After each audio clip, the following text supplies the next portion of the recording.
أهلا بكم جميعا في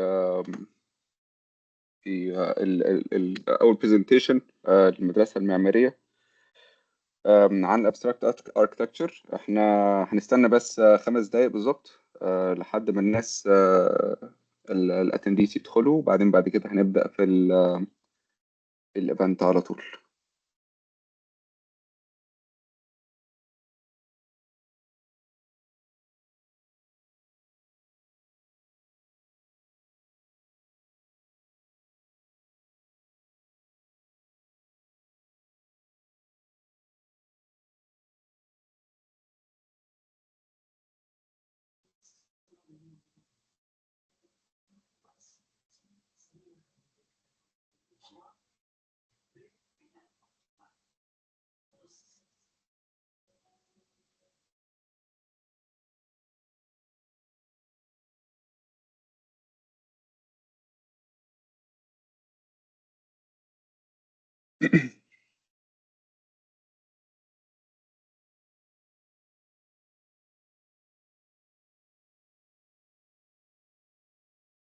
يا ريت بس تأكدوا لي لو الصوت تمام. مش عارف الصوت بتاعي واضح.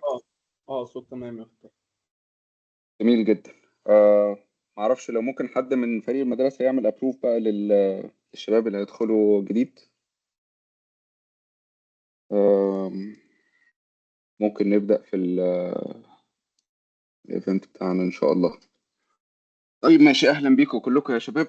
آم، عايزين نرحب بيكم في أول لايف فيديو عن الليفل 3 من المدرسة المعمارية، واللي هنتكلم فيه تحديدا عن الابستراكت اركتكتشر. وهنتكلم بشكل عام عن المدرسة ديت من العمارة، وعن الرواد اللي موجودين في المدرسة ديت وازاي المدرسة دي اتأسست، وهنتكلم شوية عن التاريخ بتاع المدرسة ديت. وليه ممكن ان انت تحاول تتعلم المدرسة ديت من العمارة او الفكر دوت من العمارة. لان ناس كتيرة بيشوفوا الافكار ديت او بيشوفوا الحاجات دي، وبيفتكروا ان هي متوقفة على فكرة ان هي رسمات او ان هي مجرد فن. ولكن النهارده احنا هنحاول ان احنا نتكلم في ممكن تبقى نقطة من بحر من المدرسة ديت او الفكر دوت او طريقة الفكر ديت، عشان نوصل اللي في المدرسة دي بيفكر ازاي او بيتعامل ازاي. طبعا احنا معانا في الميتنج البشمهندس محمد العلي، اركتكت وريزيدنس في انجلترا وشغال في لندن. أم، وطبعا هيشارك معانا بعدين جزء من المشروع بتاع التخرج بتاعه، واللي كان نوميني لجائزة كبيرة جدا في العمارة هنا في لندن. ومعانا الباشمهندس أحمد باتع. طبعا كل واحد هيعرف نفسه بشكل سريع وقت ما نبدا في البرزنتيشن ان شاء الله هيتقسم لثلاث اقسام. القسم الاولاني هنديكوا بريف سريعه عن ايه هو الابستراكت اركتكتشر وازاي بدا، والمدرسه دي الفاندمنتالز بتاعتها ايه وايه الاهداف بتاعتها. وبعدين بعد كده هنبدا نخش في مشروع اللي حصل على نوميني لجائزه الريبه على مستوى المملكه او على مستوى انجلترا كلها. وبعدين بعد كده هنخش في قسم نقدي شوية من أسئلة هيوجهها الباشمهندس أحمد باتع لينا أنا والباشمهندس محمد، بحيث إن احنا نبدأ نفكر إيه المشاكل أو التحديات اللي ممكن تكون موجودة في المدرسة ديت. وبعدين بعد كده إن شاء الله هنفتح الفلور لأي أسئلة موجودة عندكم. آم، طيب ماشي، أنا هحاول مش عارف شايفين الشاشة بتاعتي ولا لأ؟ تمام واضح. تمام، كويس جدا. انا هحاول ان انا اديكوا، طبعا زي ما انا قلت المدرسه دي يا جماعه عباره عن بحر كبير جدا. طبعا يعني فكره الابستراكت اركتكتشر او الابستراكت ديزاين بشكل عام هو توبيك كبيره جدا. ويمكن يعني بدايتها يمكن لما ناس كتيره بيبصوا على الدروينجز ديت وعلى الطريقه ديت في العماره، بيحسوا ان هو مش عارفين يبوزيشنوا الحاجه ديت في البروسيس بتاعتهم كمعماريين. ولكن احنا النهارده هنحاول على قد ما نقدر ان احنا ندي الفاندمنتالز بتاعت حاجه زي كده بشكل مبسط. اول حاجه، خليني اعرف عن نفسي بشكل سريع. انا اسمي عبد الرحمن خطاب. انا عملت الباتشلرز بتاعتي في ماليزيا، وبعدين بعد كده عملت الماسترز بتاعتي في The School of Architecture of Oxford في اوكسفورد بروكس. وحاليا بعمل البارت 3 بتاعي في The Bartlett School of Architecture من UCL. في نفس الوقت دوت انا كو فاوندر في يام اركتكتس، وكمان انا كو فاوندر في اس اي سكول اوف اركتكتشر ان ايجيبت. واول حاجه انا حابب ابدا فيها لما نبدا نتكلم على فكره العماره، ان هو بدايه العماره نفسها. هبدا اتكلم عن شويه في عن العماره نفسها، وازاي ان هو في الوطن العربي او حتى في مصر تحديدا كان لينا الرياده في الموضوع دوت. اول حاجه انا حابب ابدا بيها هي كوت من الدكتور او البروفيسور بتاعي في البارتلت، دكتور نيكولاس. فهو كان عنده راي في موضوع الابستراكت اركتكتشر ده، بيقول ان هو many people can call themselves architects but history will only remember who were bold enough to challenge the rules. فهو جزء كبير جدا من الاركتكتشر او الابستراكت اركتكتشر هو ان انت ازاي تتشالنج الرولز اللي موجوده في الوقت الحالي، ازاي ان انت تتشالنج تحديات السوق، تحديات ان هو في بادجت، في كذا اكتر من حاجه، ازاي ان انت تقدر تتحدى الحاجه ديت. ولما انت تتحدى الحاجه ديت التاريخ فعلا هيقدر ان هو يخلد الشغل اللي انت عملته دوت، او التحدي اللي انت عرفت تعمله دوت بشكل كبير جدا. لما نتكلم عن التاريخ والعماره، لازم نذكر فكره البدايه بتاعت المعماريين، وازاي ان هو التراث بتاع العماره والفكر بتاع العماره يعني جزء من الموضوع دوت مرتبط بشكل كبير جدا بالحضاره الفرعونيه او الحضاره المصريه القديمه. وبشكل كبير جدا هي كونكتد بالميثودولوجيز اللي بتتبناها المدرسه دي بشكل كبير. هنلاحظ هنا ان في كوت لواحد او للاركيتكت الشخصي بتاع الملكه حتشبسوت، بيقول foreman for foreman, superior of the great, oversees all the work of the house of silver, conduct of every handcraft, chief of all prophets. I was the one whose steps were known in the palace, a real confidant of the queen.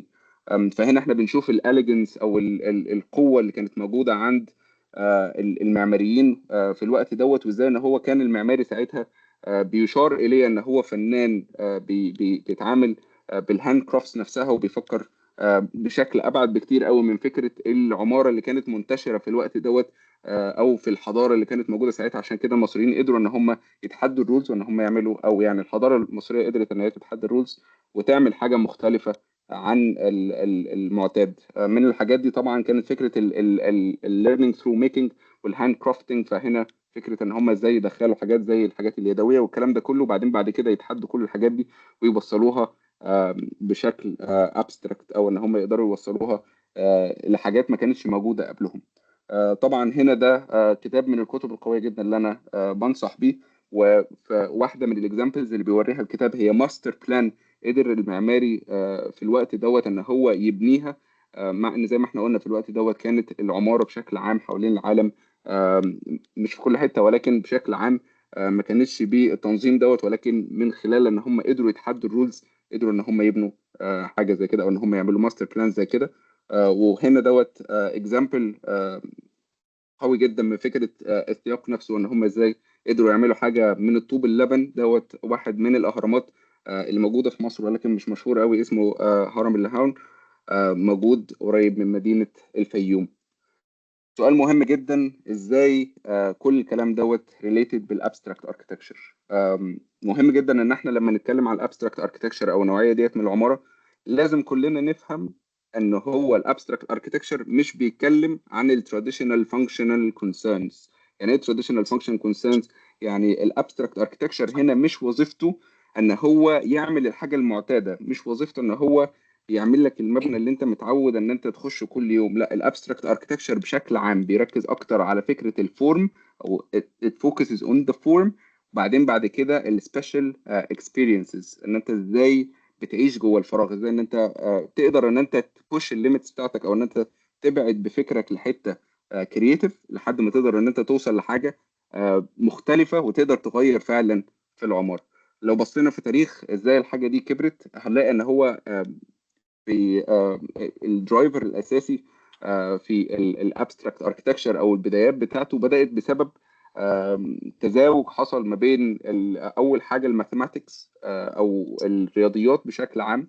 بعدين بعد كده الماثيماتكس ديت بدات تكونكت بشكل اساسي مع الكمبيوتر، او يعني اللي هو المودرن تكنولوجيز. بعد ما حصلت الاندستريال ريفولوشن او الثوره الصناعيه، بدأت الناس يبقى عندها الاكسس تو تكنولوجي.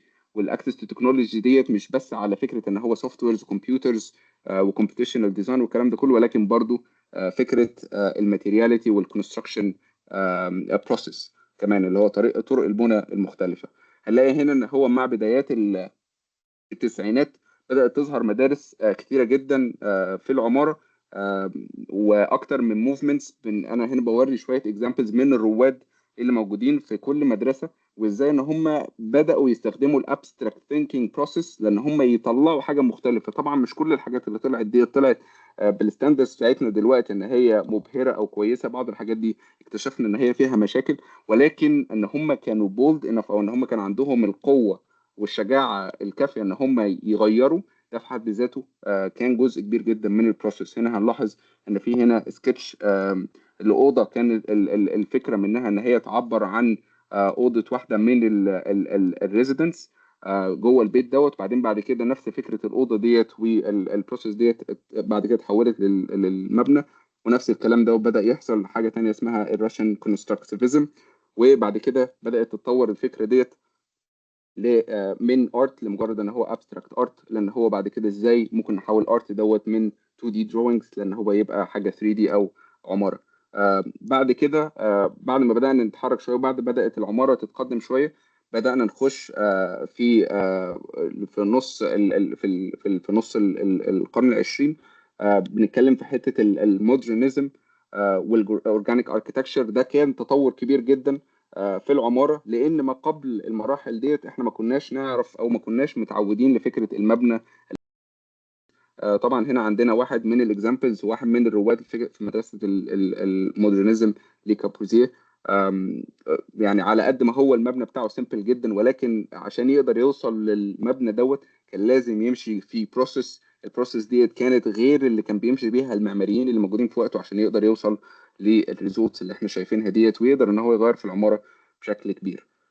برضو الاورجانيك اركتكتشر كمدرسه برضو من روادها فرانك لويد رايت. وطبعا هنا برضو من المباني المشهوره جدا جوجنهام ميوزيوم، وازاي ان هو قدر من خلال ابستراكت بروسيس او ابستراكت ثينكينج ان هو يقدر يوصل للانجوج. انا طبعا الرسمات ديت مش كونكتد بالظبط للمباني ديت، ولكن ازاي ان هو من خلال الثينكينج دوت قدر ان هو يعبر عن الافكار بتاعته، ويقدر ان هو يوصل لحاجه مختلفه جدا. وطبعا في الوقت ده بدات تظهر من سنه 1926 فكره المودرنزم. وطبعا من المدارس المشهوره جدا في الوقت دوت اللي بدات كانت الباو هاوس as an example to support المدرسه ديت. بعد كده في اواخر القرن ال 19 بدأت يظهر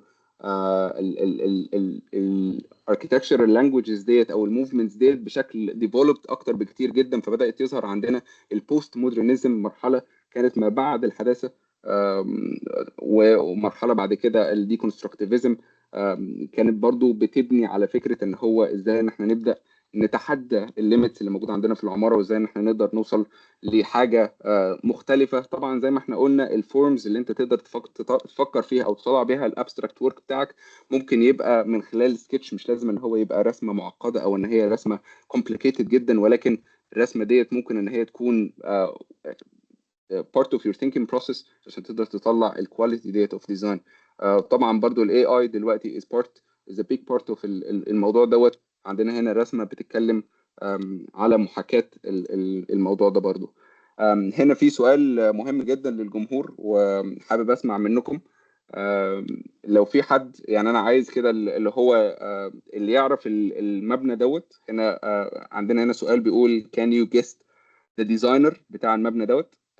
فممكن ندي دقيقة كده اللي يعرف المبنى دوت أو يعرف الديزاينر بتاعه عايزه يرفع إيده. مش هنسأل حد، ولكن عشان بس نشوف قد إيه الناس أوير بالمبنى دوت. يعني محتاجين مثلا ريسبوند سريع. هو المبنى دوت بالمناسبة من المباني اللي من وجهة نظري أنا الشخصية غير العالم. أي نعم هو ما اتبناش، ولكن المبنى يعني الديزاين اللي انتوا شايفينه قدامكم دوت من وجهة نظري غير العالم. يمكن غير العمارة تحديدا بشكل كبير جدا جدا جدا. أأكد لكم إن انتوا كلكم تعرفوا الديزاينر، ولكن المبنى نفسه يمكن ما يكونش معروف قوي، وممكن ما يكونش مشهور قوي للكل.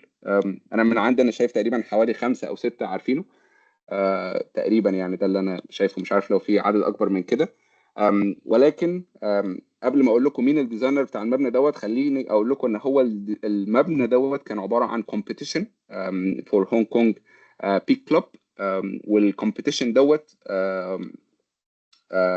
كان الليجر اند ريكريشنال سنتر، واتعمل في سنة 1983.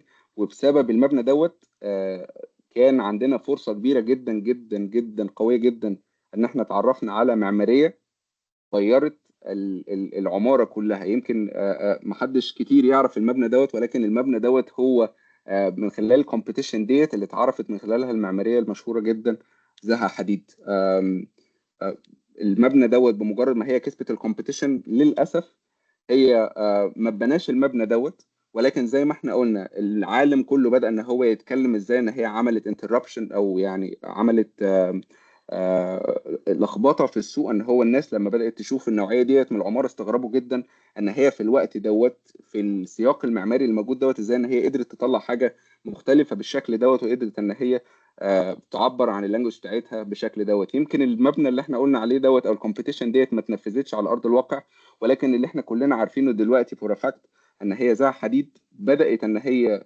توصل اللانجوج ديت بشكل كبير جدا، وحولتها من ابستراكت او من فكره او من ايديولوجي، لان هي بعد كده بدات تطبقها في مباني على ارض الواقع. وقدرت ان هي توصل ان هي تعمل ترانزليشن من الافكار اللي هي بره الصندوق ديت، ان هي تقدر تتحدى الليميتيشنز اللي موجوده في العماره، وان هي تقدر تطلع مبنى بالكواليتي اللي موجوده قدامنا ديت، وطبعا بالمباني اللي هي معروفه عنها. وطبعا هنا برضو لازم نذكر المدرسه بتاعه البارامتريزم اللي هي بدات في الالفينات ولحد يومنا دوت. هي مدرسه منتشره جدا، وكتير جدا من المعماريين بيستخدموها بطرق مختلفه. طبعا مش كلهم زي حد، ولكن بطرق مختلفه جدا، وقدرت ان هي توصلنا اماكن في الديزاين ما كناش هنقدر نوصل لها لولا ان احنا نبوش الثينكينج بتاعنا للماكسيمم. نبدا ان احنا نفكر ازاي ممكن نوصل لحاجه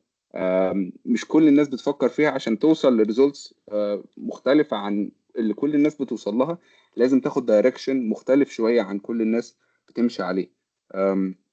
عشان نعمل ريكاب كده من وجهة نظري انا طبعا يعني بفاينلايز البرزنتيشن. مش عايز ان هو يكون البرزنتيشن اكتر عن فكرة الهيستوري، ولكن عشان نفاينلايز الريفلكشن بتاعنا عن الابستراكت اركتكتشر لازم تكون مركز ان هو الابستراكت اركتكتشر الهدف منه مش ان انت تطلع از بيلت دروينجز.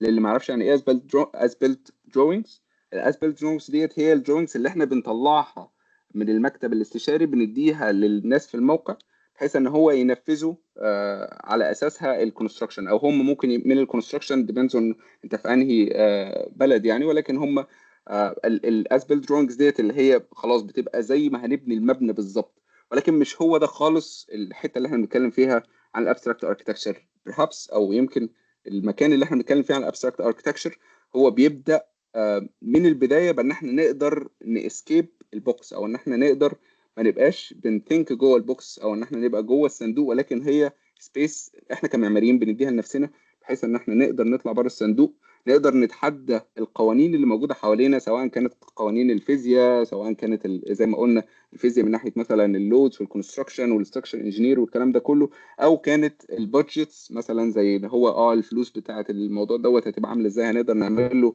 فاينانس او الكلام دوت او لا. وفي نفس الوقت فكره التراديشنال فانكشنال كونسيرنز، زي ما احنا بنقول ان انا الناس هتبص على المبنى بتاعي هيبقى مبسوطين منه مش هيبقى مبسوطين منه، طب والله المبنى بتاعي هيبقى شكله غريب، طب الناس هتتقبله مش هتتقبله.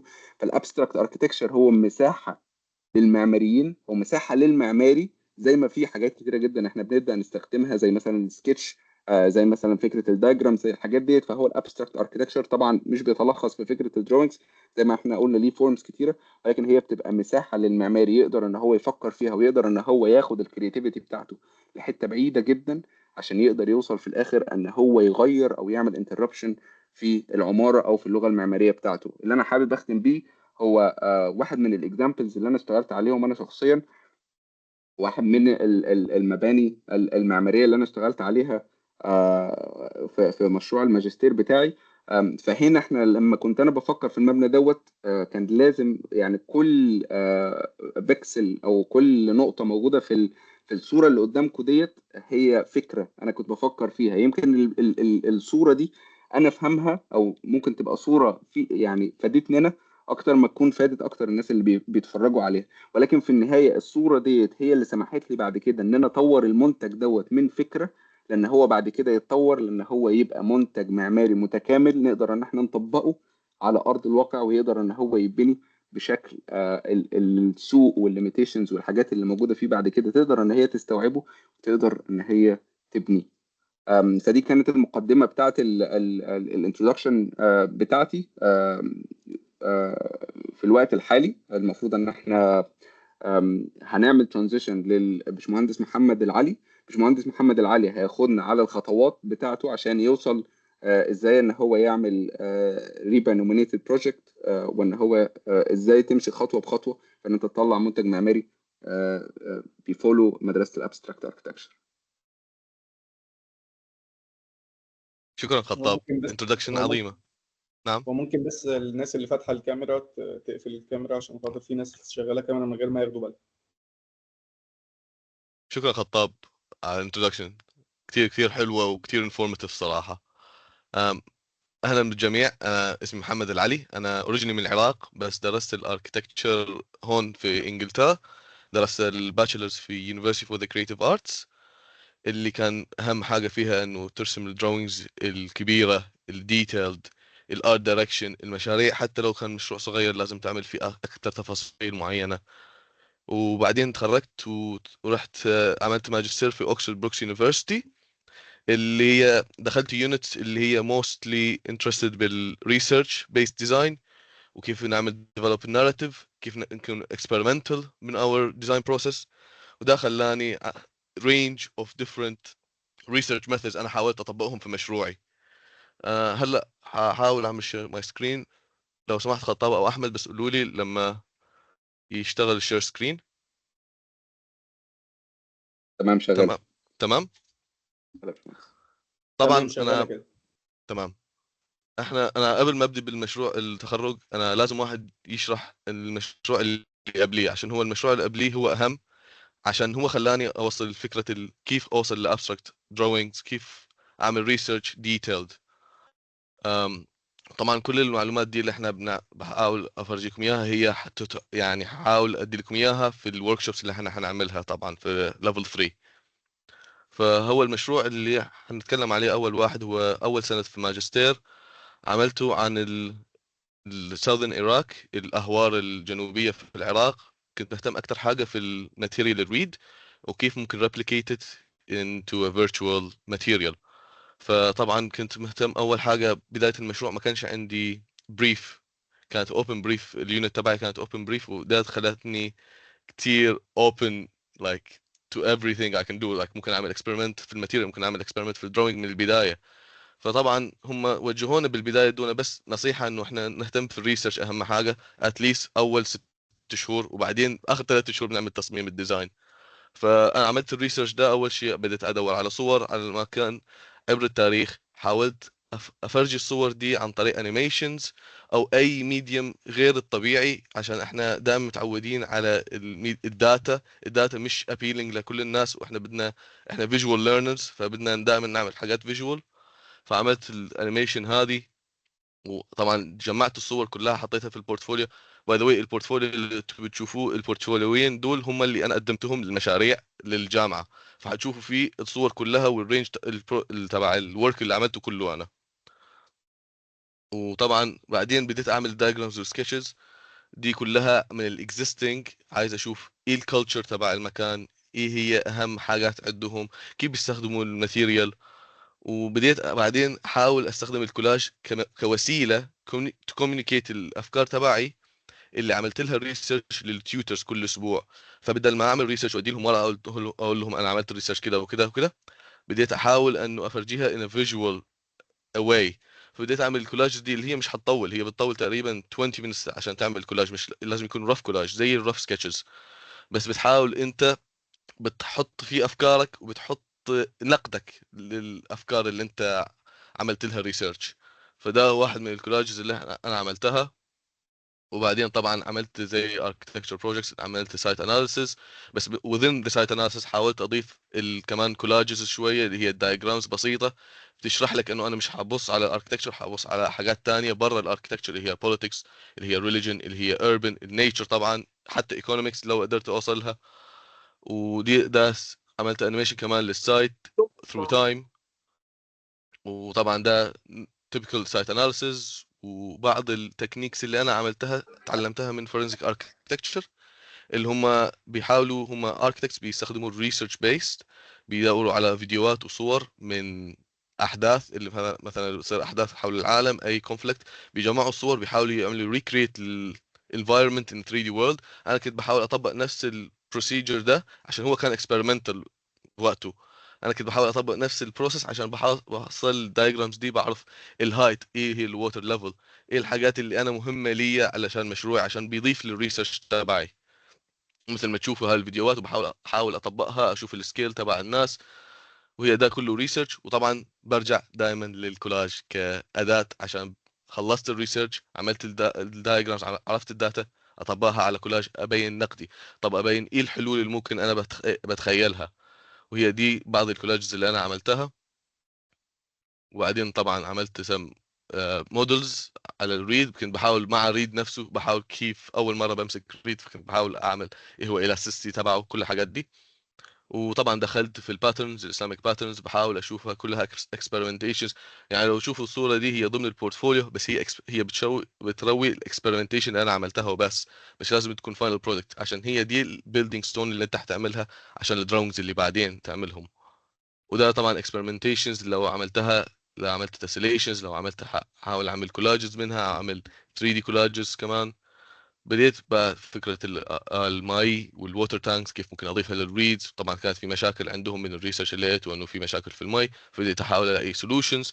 والسولوشنز دي بدات تتطور لصور اللي هي مش كانت المشروع النهائي، وانما هي كانت سكتشز. دي بتعتبر سكتشز عملتها على السريع من الكولاجز، حاولت اعمل 3 دي مودلز للايتمز اللي انا لقيتهم، بعمل بيلت انفايرمنت، بحاول اعمل بيلت انفايرمنت. ودي بعض الرسومات اللي عملتها، وطبعا انيميشن. وبعدين عملت شويه ستراكشرز، ده كلهم اكسبيرمنتيشنز. وبعدين لما عملت ستراكشرز بديت ادخل في عالم ال 3 دي، بحاول اعمل ريبريزنت للكولاج دي ان 3 دي انفايرمنت، بشوف ايه كيف البيلت انفايرمنت دي. وبديت استخدم الديجيتال ارت از ميثود، واللي هي لقيتها كان في انستغرام خصوصا الايام.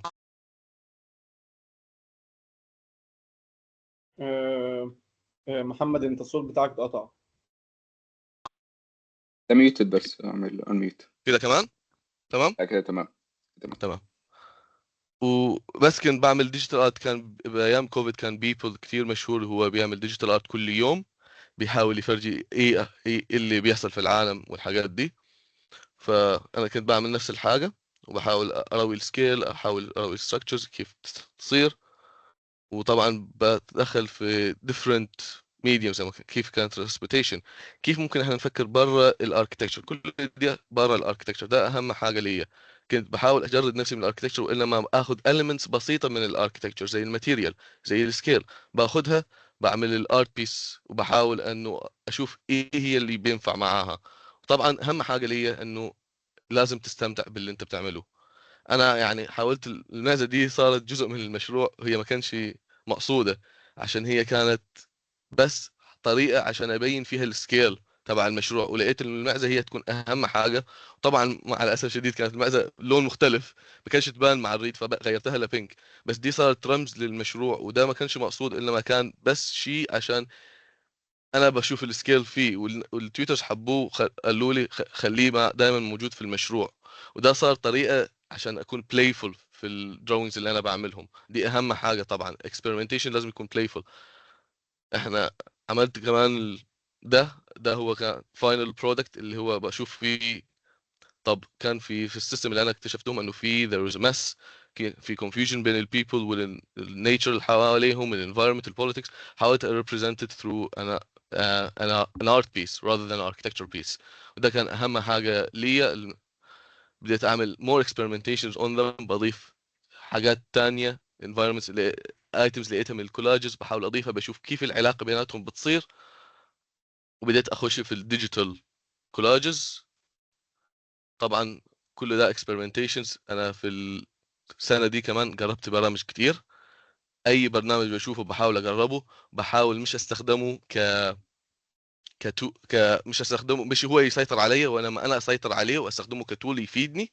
وده اهم حاجه ليها، انه reaching the mastery of a software. مش لازم تعرف كل السوفت وير، بس لازم تعرف السوفت وير اللي انت السيجمنت اللي انت محتاجها من السوفت وير. ودي هي الطريقه اللي كنت بشرح فيها للتيوترز انه انا وصلت المرحله دي عشان انا كنت فاهم في السوفت وير بطريقه معينه دي. وده بعض الدايجرامز والكولاجز دائما كلها بعمل دوكيومنتيشن ليها مهمه، عشان كل حاجه تعتبر هي بروسيس مهمه، حتى لو ممكن تكون بسيطه مش تشوفها as most appealing. هي part of the process اللي بتخليك دائما توصل final drugs اللي انت بتريدها. وطبعا كملت فيهم.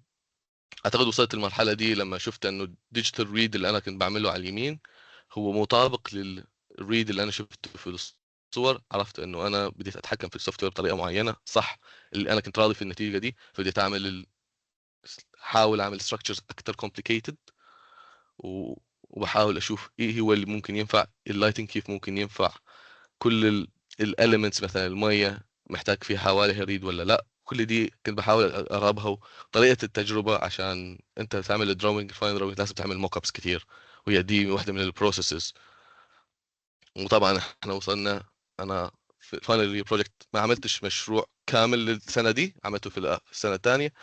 بس حاولت اعمل فيرتشوال سيميوليشن للمشروع هذا اللي هو عملته فيه ليفل ديزاين. وحاولت اعمل structures دي عملتها in a narrative based.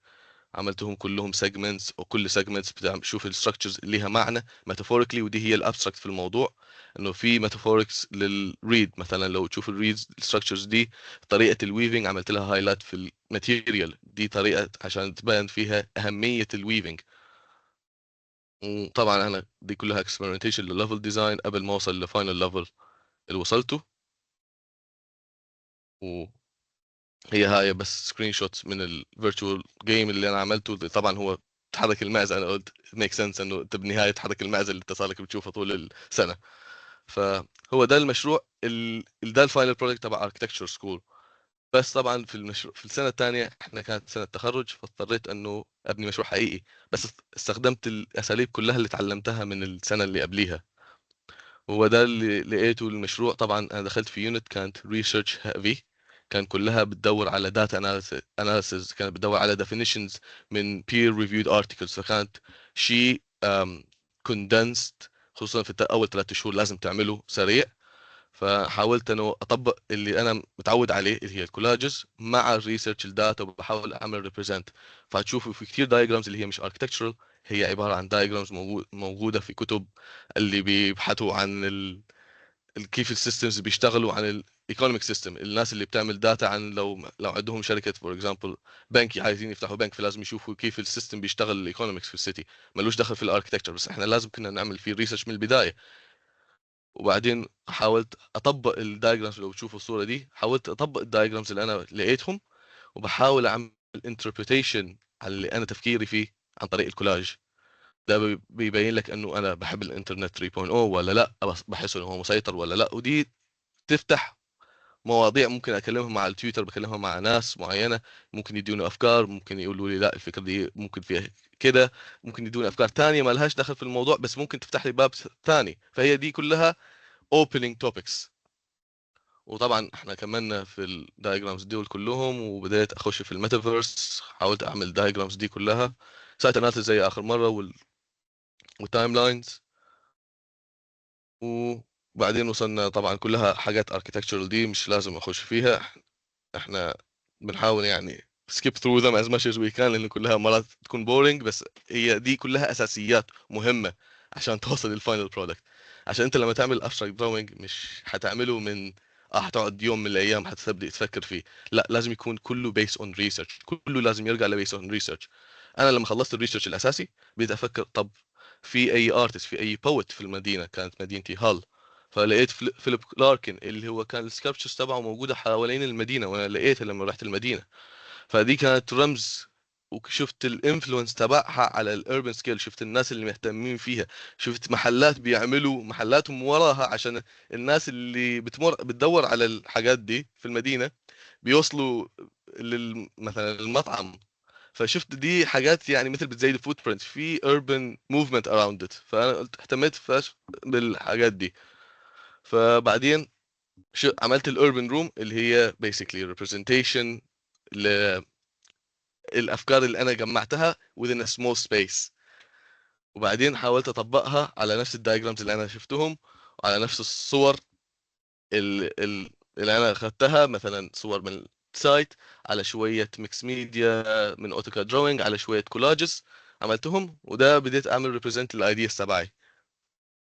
بعدين حتشوفوا كلها كولاجز، وبديت طبعا اعمل 3 دي كولاجز. بال 3 دي كولاجز دي بديت اخذ elements، بديت صارت عندي elements حقيقيه ممكن استخدمها في المشروع، اللي هي طبعا بديت استخدمها شويه شويه في الديزاين تبعي. لو تشوفوا في الصور دي في شويه الفون بوث مثلا كان شيء مهم، طلع عندي مهم في الكولاج فقلت اضيفه. وطبعا الستيك هولدرز، انتوا في الاكاديميه مع دائما يكون الستيك هولدرز هو الكلاينت. احنا يعني في الحقيقه دائما يكون عندك الكلاينت هو الاساسي، هو اللي بيحدد المشروع، هو بيحدد الكرياتيفيتي بتوصل لوين.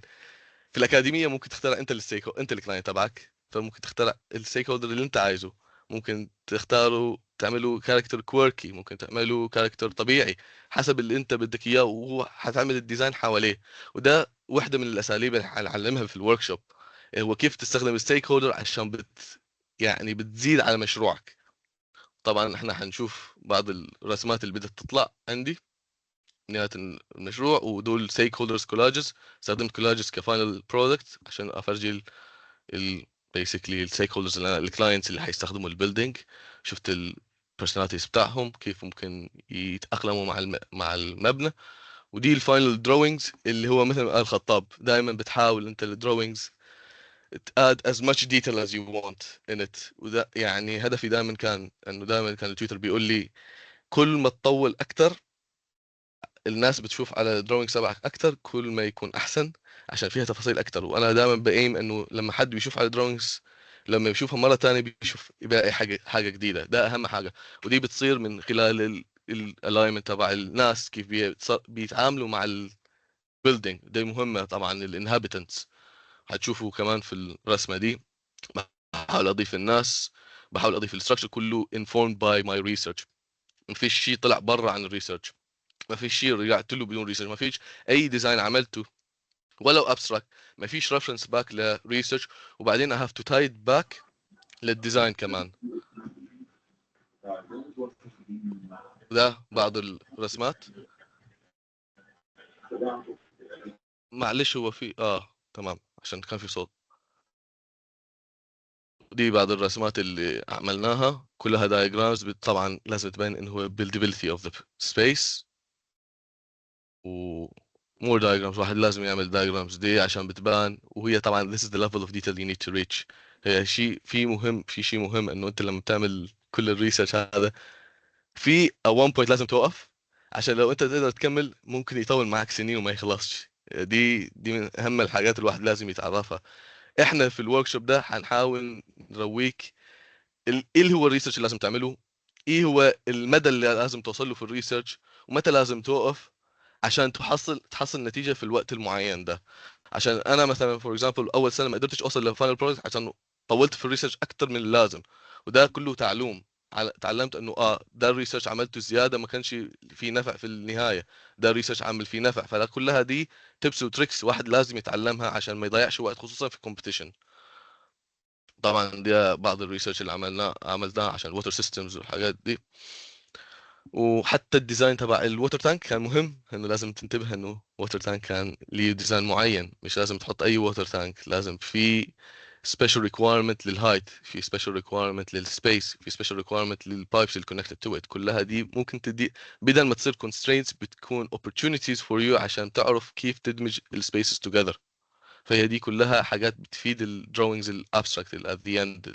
هي مش abstract كثير، هي basically research informed drawings. وده بعض الدراونجز الفاينل كمان عملتها. ودي واحدة من آخر دراونج بدي أفرجيها، اللي هي experimentation أكتر حاجة، اللي هي بس كانت بتفرجي half elevation half section. عايز أشوف الانهابيتنتس كيف بيتعاملوا مع السبيس ومع الاليفيشن الموجودة، تشوف الماتيرياليتي اللي برا. وأعتقد أنا هذا هو ده آخر النهاية شيء ممكن أرجعه للخطاب. هو خطاب راح لا لسه يمشي موجود. الليكتشر. شكرا. تسلم ايدك يا باشمهندس محمد. طبعا البروسيس ديت على قد ما هي يعني تايم كونسيومينج، هي بتاخد وقت كتير جدا جدا. دي نقطة اعتقد لازم نوضحها دايما، دايما بنعيدها وبنكررها.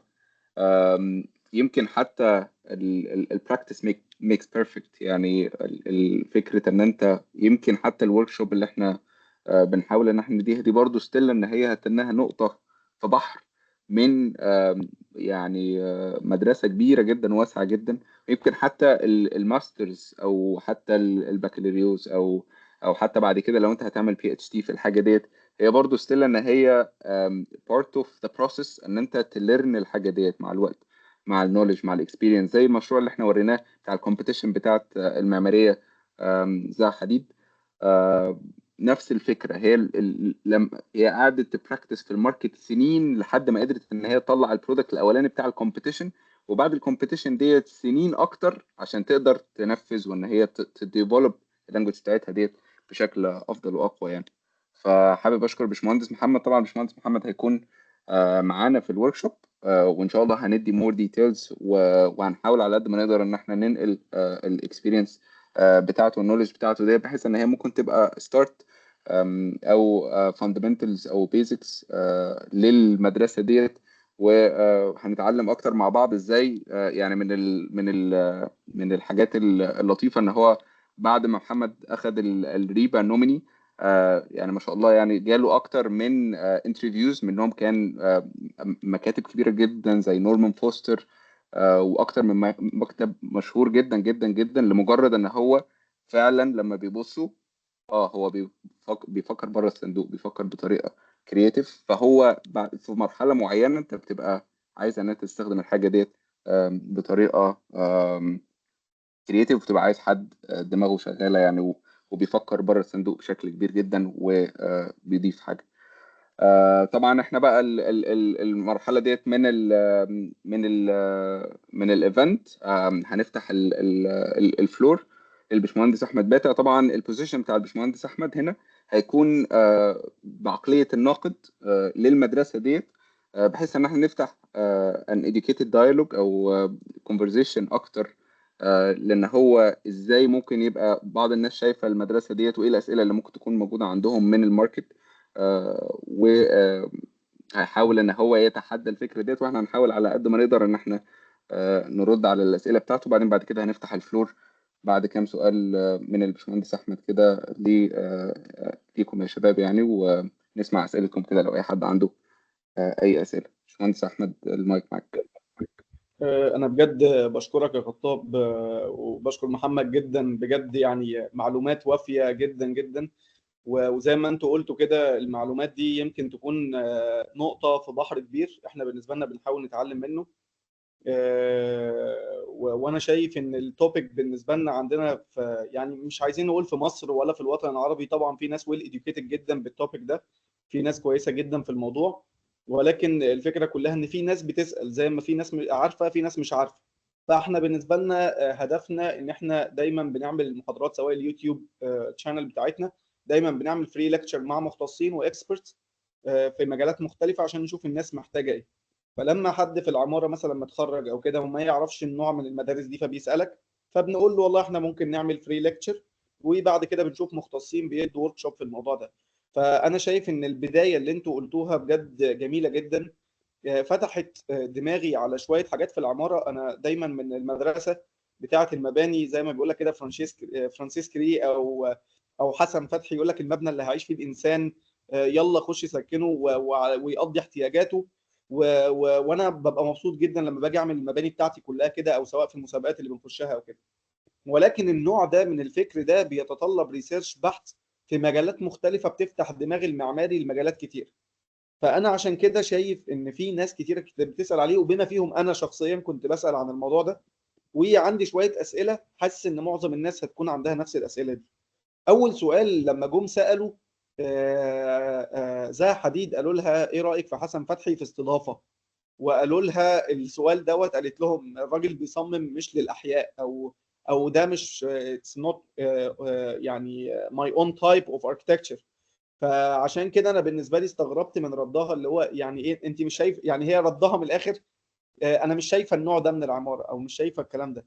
فهل مدرسه حسن فتحي ومدرسه زها حديد، خاصه ان مدرسه زها حديد من الحاجات اللي انت ذكرتها في الليكتشر، فانا بالنسبه لي بستغرب هل المدرسه دي مؤثره ولا بتكمل، ولا هل هي حاجه جديده ولا فن؟ ولا يعني انا بالنسبه لي شايف ان معظم الناس بص على رسومات جميله، فكل يقول لك انا عايز اوصل للرسمه الجميله. بس متهيألي الناس ما خدتش بالها جدا من موضوع البروسيس دي. متهيألي كل واحد وليه الفن بتاعه ان هو يوصل البروسيس بتاعته بطريقته. فكنت عايز اعرف ايه نوع المدرسه دي، هل هي فن، ولا هل هي اظهار، ولا هل هي علم، ولا هل هي نوليدج، ولا هل هي بروسيس بس؟ يعني عايز اعرف هي ايه بالظبط، ولا هي مجموعه حاجات من ضمن بعض فبتطلع حاجه؟ فعايز اعرف دي اجابتها ايه. فممكن نسمع من أع- خطاب يعني الاجابه دي. اعتقد ان هي اولا هي مدرسه اعتقد، وتاني حاجه هي it's more of a thinking process. يعني ديت طبعا يعني based on my research and on my understanding. هو الموضوع اكتر فكره ان هو ازاي ان انت تعمل لنفسك مراحل، او مراحل فكريه ان انت تقدر تطلع من خلالها منتج. فانت طبعا الاركتكتشر بشكل عام السبجكتيف، يعني مفيش معماري اللي هو ودي حاجه يمكن في الارت نفسها، يعني حتى في الفن. الفن نفسه عباره عن حاجه سبجكتيف. ممكن انت تبص على لوحه تعجبك جدا، ممكن ابص عليها ما تعجبنيش، والعكس. فطبعا هو اكيد مدرسه يعني حسن فتحي مدرسه قويه جدا جدا في العماره. ويمكن عشان كده انا بدات بفكره مثلا الفيرناكولار اركتكتشر اللي حصل في مصر القديمه، عشان النقطة دي بالظبط. يعني هو الابستراكت اركتكتشر مش شرط ان هو يبقى بيبعد عن الفرناكولار اركتكتشر او اللي هو الاركتكتشر التقليدي. لا بالعكس، هو ممكن تبقى انت ستيل بتعمل ابستراكت اركتكتشر، او ان انت بتفكر بشكل ابستراكت، ولكن في النهاية انت بتعمل حاجة الريزولتس بتاعتها يعني بسيطة ومتماشية مع السياق وكويسة. ولكن هي it's more about the thinking process بتاعتك، ازاي انت بتفكر في المشروع، ازاي ان انت بتحاول تطلع بره القيود اللي موجوده ديت، زي ما احنا شفنا في الاكزامبل بتاع المودرنزم.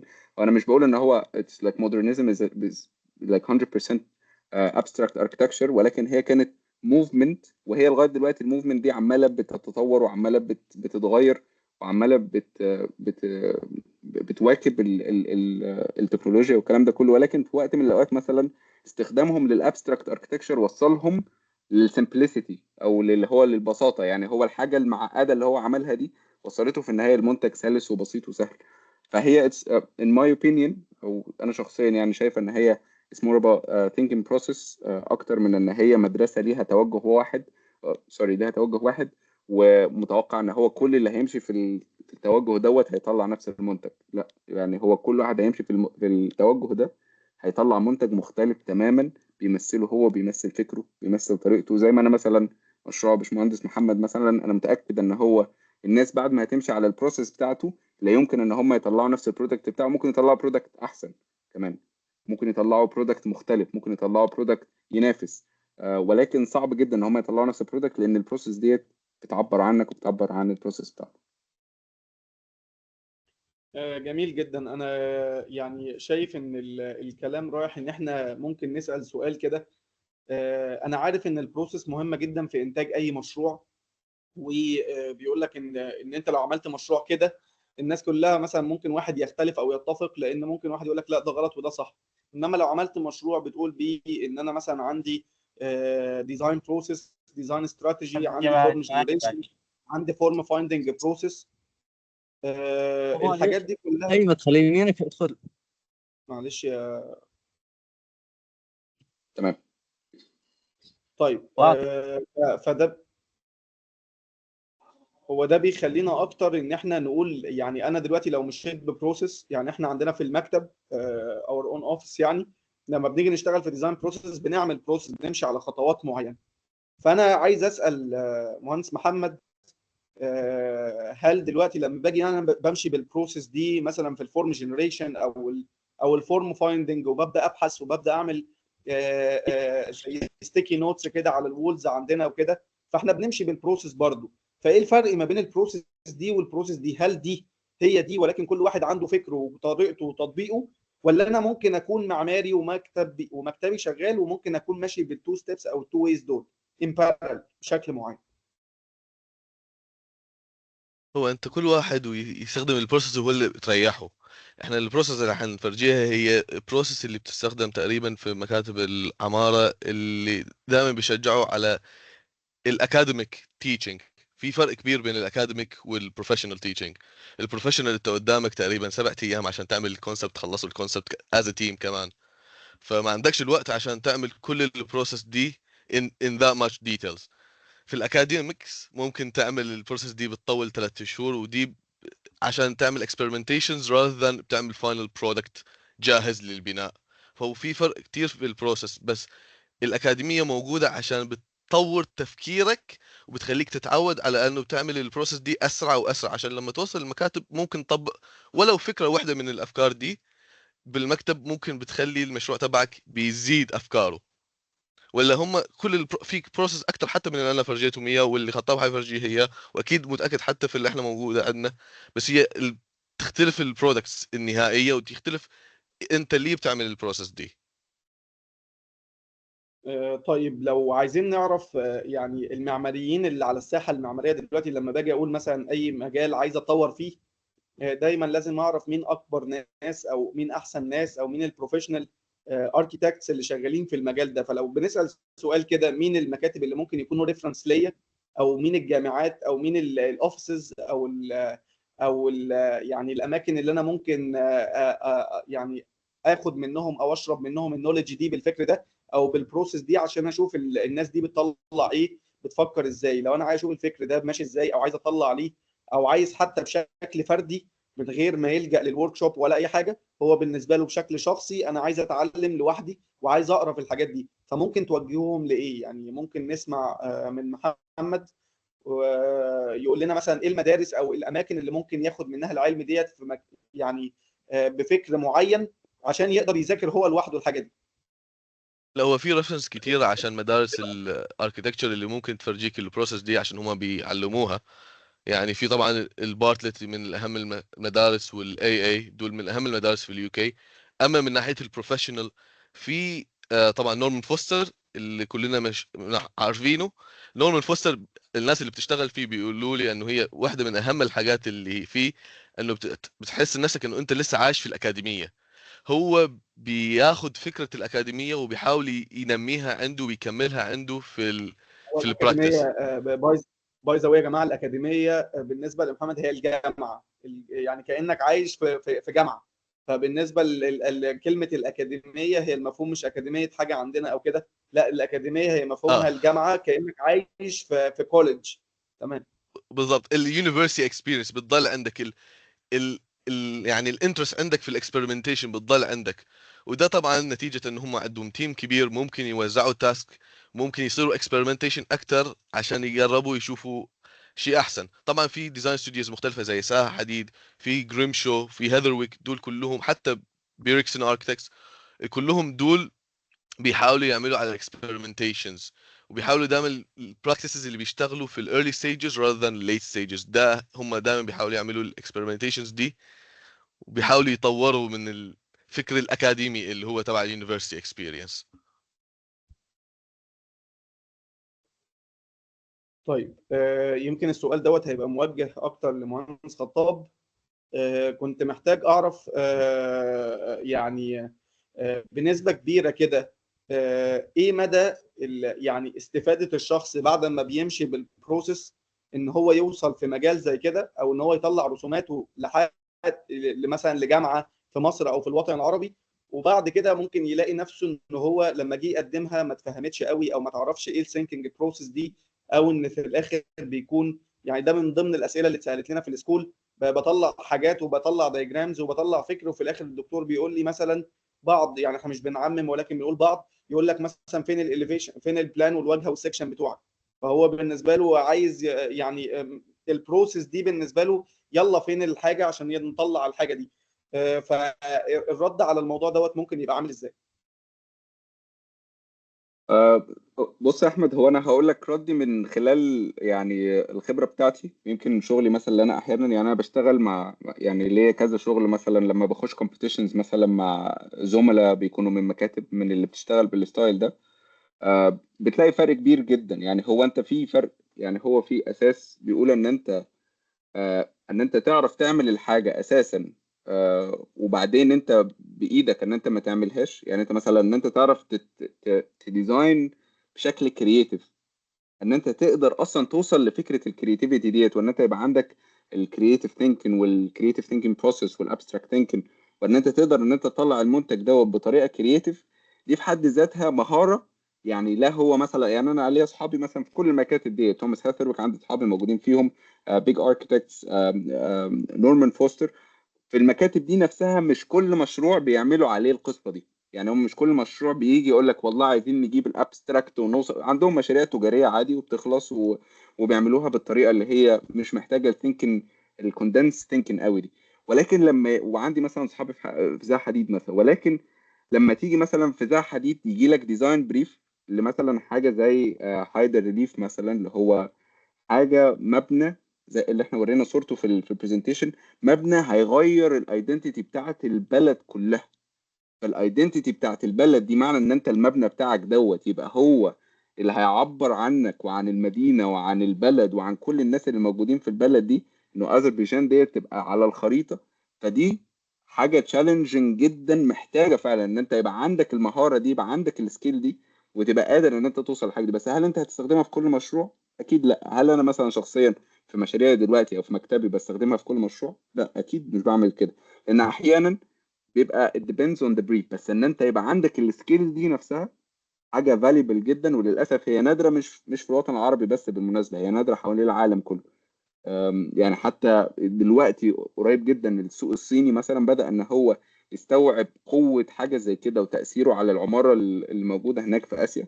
عشان كده بدأنا نشوف مكاتب كبيرة جدا بدأت تطلع بالفكر دوت موجودة في الصين نفسها. يعني انت عندك ماد اركيتكتس، ذا تشاينيز فيرم، وموجود في تشاينا، يعني مش بره تشاينا. فهو العالم نفسه مش مستوعب قوي قيمة الحاجة دي، لأن للأسف 95% of البروجكتس بيتعمل بشكل مش هقول تجاري، ولكن بشكل نورمال. ولكن يمكن الابستراكت اركتكتشر ديت هتحطك في ال 5% بتاعت الناس اللي فعلا تقدر تغير. زي ما احنا قلنا، زي ما البروفيسور بتاعي دكتور نيك او نيكولاس فسر الموضوع ده بطريقة بسيطة، ان هو فعلا في كتير جدا اركتكتس، بس التاريخ هيفتكر بس الاركيتكتس اللي قدروا ان هم يتحدوا او يغيروا الرولز اللي 95% من الماركتس بيمشي عليها. حلو جدا، جميل جدا. طيب متهيألي من اللي انا فهمته برضو عايز اسال محمد السؤال ده. محمد، لو انا بالنسبه لي على قد ما فهمت منك ان انت ممكن تخش المشروع في الارض اللي انت شغال فيها دي، ممكن تدرس ممكن تدرس فن، ممكن تدرس موسيقى، ممكن تدرس تاريخ، ممكن تدرس اقتصاد، ممكن تدرس يعني تخش في حته العملات وتخش في حته سياسيه، والحته السياسيه تدخلك في حته اكبر. فانا ساعات بحس ان الموضوع متعمق قوي وكومبليكيتد قوي. يعني انا مثلا تخيلت ان انا ببني حاجه مثلا في العشوائيات المصريه، فانا حاسس ان انا اخش جوه حكايات الناس، والست اللي بتقف على سبت الغسيل وبتبدا ان هي ترمي والميه بتاذي حد تحت. مش عارف ليه حاسس ان الموضوع فعلا، الموضوع عشان نمشي بالبروسيس دي في مجتمع زي عندنا في مصر ممكن نخش في المشاكل قوي، فنبدا نطلع برودكت مدروس قوي فيوصلنا لحاجه كويسه جدا. فهل دي يعني هل اللي انا قلته ده مثلا انت شايفه ان هي دي المدرسه، وهل هو ده ارتباط الاركتكتشر والموضوع بيوند يعني ما وراء العماره اكتر ما هو عماره بحته؟ فعايز اعرف منك الموضوع كده باختصار. هي الاركتكتشر دائما بيعلمونا اياها انه هي ديزاين اوف سبيسز، مش الا ديزاين عمارات. السبيسز inhabited by people، هي دي الفكره.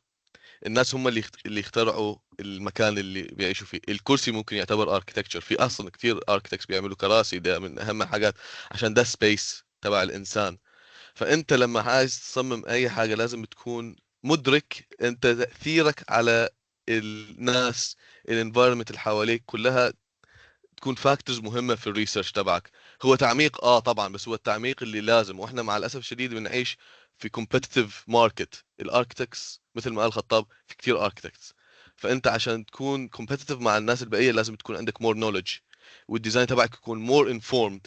فهي ذاتس واي احنا بنتعمق في الريسيرش، وذاتس واي احنا بنتعلم كيف نعمل ريسيرش متعمق عشان نقدر نوصل الفاينل برودكت اللي احنا نريده. وطبعا في الدراونجز بنكون اصلا كومبetitive اكثر كمان، عشان بتبين انه احنا بنعرف نرسم احلى دراونجز، ويبان الاركتكتشر اللي ثياتريكال اركتكتشر اللي هو يعبر عن ما يمثله الانسان اللي حيعيش جواته. فهي دي كلها بروسيس مهمه، حتى لو كومبلكس، مفيده للكلاينت وللايدنتيتي تبع المكان.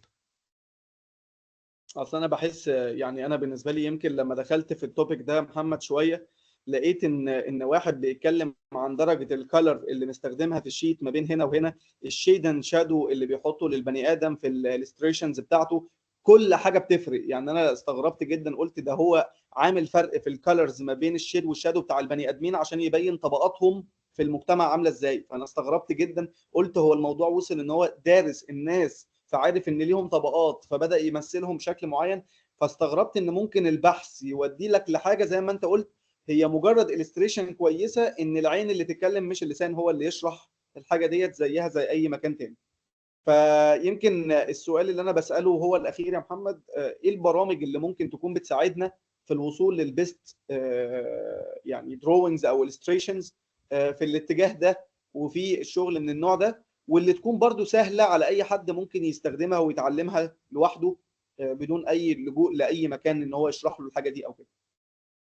لا، السوفت ويرز كتير وكلهم سهلين بالنسبه لي. يعني لما واحد يتعلم عليه، لما يعمل مشروع بسيط راح يقدر يكمل الموضوع. طبعا واحد يحاول يبتعد عن البرامج المعقدة، مثلا 3 دي ماكس هو ده أول برنامج يخش دماغي هلا، عشان أفكر إنه هو معقد وفيه تفاصيل معينة عشان هو بيستخدم الحاجات التانية. بس أنا I encourage people أصلا بيجربوا برامج جديدة، بيجربوا هوديني اللي هو ملوش دخل في الاركتكتشر، بيجربوا انريل انجن اللي بيعملوا فيه فيديو جيمز. دي كلها experimentations. انت الاركتكتشر مش لازم يكون defined by the software you use، بس هو is a tool. فانت لو مثلا تقدر تعمل بسكتشز مشروعك كامل، go for it. هو ده اهم حاجه، مفيش مشكله. مش لازم تفكر في السوفت وير اللي هو هيحددك، عشان لو فكرت في السوفت وير معناها انت هتتحكم في السوفت وير، هو هيتحكم فيك معلش. وبعدين مش هتقدر تطلع الفاينل برودكت اللي انت عايزه. فهو ده نصيحتي. انا مش عايز ادي برنامج اقول لكم راينو جو فور راينو عشان المكاتب كلها بتستخدمه، بس ممكن راينو مش هيفيدك. انا بالنسبه لي حاولت راينو وتعلمت راينو، بستخدم راينو لحد هلا. بس مثلا بفضل برنامج بلندر، انا بستخدم بلندر دائما عشان ده شفت انه مرتاح فيه.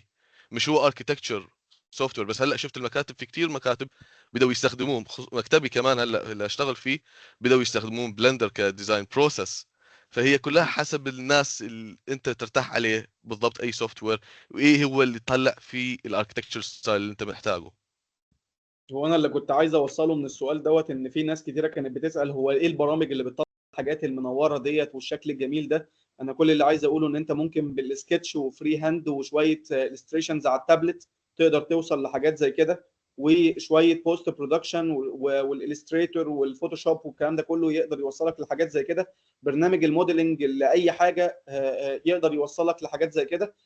ولكن اهم حاجه اللي انا دايما بدور عليه في مصر هنا، ويمكن انا هنا هطلع نفسي من دور الناقد لدور ان انا بدي رساله، فكره ان احنا وجودنا في مصر اصلا من 5 سنين كان معتمد على ان احنا مش موضوع برامج. احنا لقينا ناس كتير بتتعلم برامج، ولكن الفكره كلها ان انت ازاي تطبق البرنامج ده بفكر، ازاي يبقى فيه فكر مع استخدام البرامج. لان انت بتستخدم البرنامج تمام، عرفت اعمل الحاجه دي، طيب فين الفكر اللي يخليك تطبق الحاجه دي بالدماغ دي؟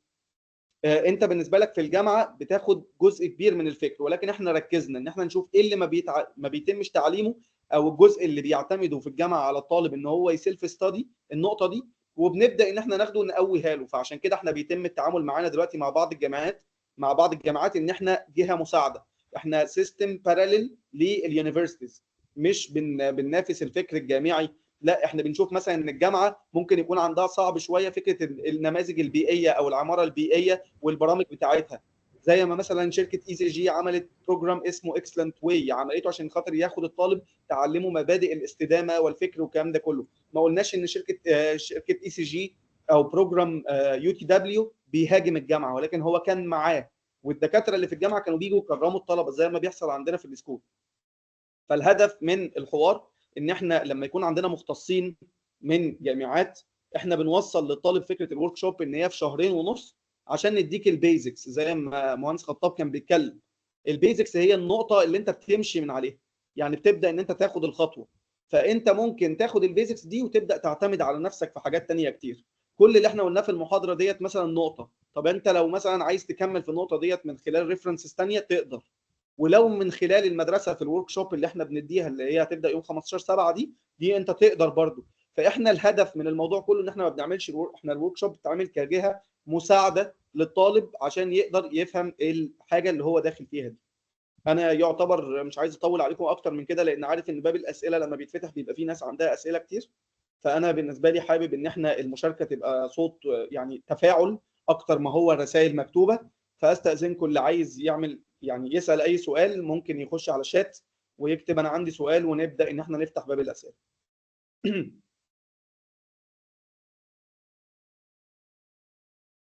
او ممكن سيمبلي يعمل ريز هاند او وانا ممكن فيها ريز هتلاقي. هاند، الموضوع في مثلا اول ريز هاند عندنا ماريا ماجد. اتفضل يا ماريا. بالنسبة للبارت بتاع الديب ريسيرش، هو في العموم انا بعرف اعمل ريسيرش، بس انا دايما بيبقى عندي مشكلة ان في حاجات مش يعني انا بريسيرش throughout الانترنت mainly، ففي حاجات مش دايما بتبقى موجودة on the internet. يعني في cultural norms مثلا، في تفاصيل يعني لو انا عايزة اعرفها عن دولة تانية، مثلا بصمم building في دولة تانية، الشعب ده بس هو لازم ابقى يعني قاعده معاه فتره طويله، او حد كان معاه فتره طويله عشان يعرف هما مثلا بيبريفير ان هما يقعدوا في مكان اهدى عن الدوشه، او يعني في نورمز كده مش بتبقى موجوده كبيس اوف انفورميشن. فانا دي المفروض اوصل لها ازاي؟ انا طيب ممكن احنا ارد على ممكن. السؤال ده لو عايزين. اتفضل يا محمد، اتفضل يا محمد. عشان انا واجهت نفس المشكله، عشان كنت بدور على الناس في هوار العراق، ما لقيتش معلومات كفايه عليهم.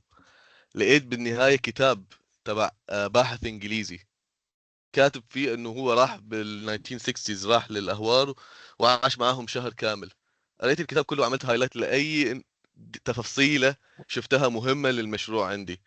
فهي ممكن انت لازم تطلعين برا الاركيتكتشر وتفكرين في اي ريفرنسز. اكيد لو في كلتشر موجوده اكيد ناس راح لها ترافلرز.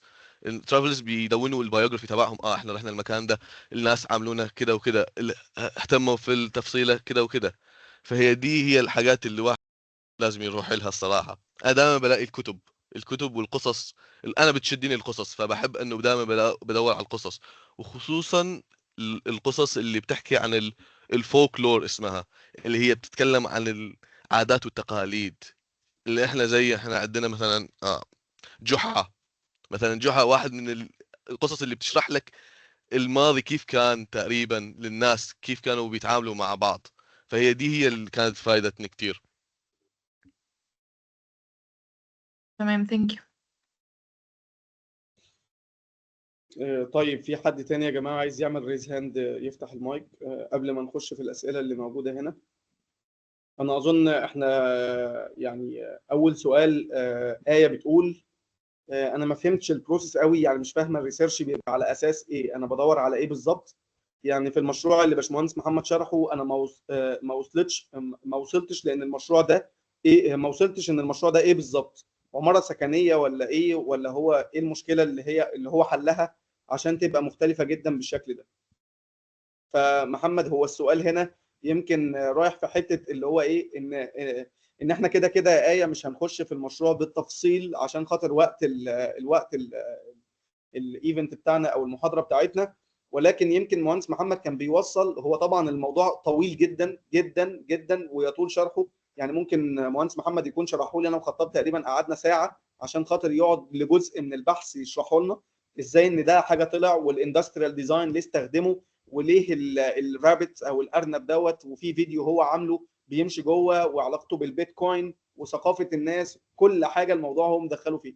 فلو احنا بالنسبه لنا فتحنا له باب الحوار بس ان هو يشرح جزئيه صغيره، اظن احنا محتاجين يا محمد يوم، صح كده؟ تقريبا ممكن انا ممكن ما اقولش اتكلم عن الموضوع. انا تقريبا عارف ان انت بعد ما خلصت الموضوع هيكون صعب، بس انا حبيت ان انا ايه ااكد على ايه في النقطه دي. طيب عمرو بيسال سؤال لباشمهندس محمد العلي، هو ايه التولز اللي حضرتك استخدمتها في الستايل ده، والبروسيس اللي حضرتك عملت بيها السيرش بتاعك؟ التولز زي ما قلت انا بستخدم بلندر، فوتوشوب، الستريتور، اوتوكاد، راينو، دول اهم تولز استخدمهم. موستلي بستخدم بلندر، يعني عندي المشروع كاملة صار على البلندر.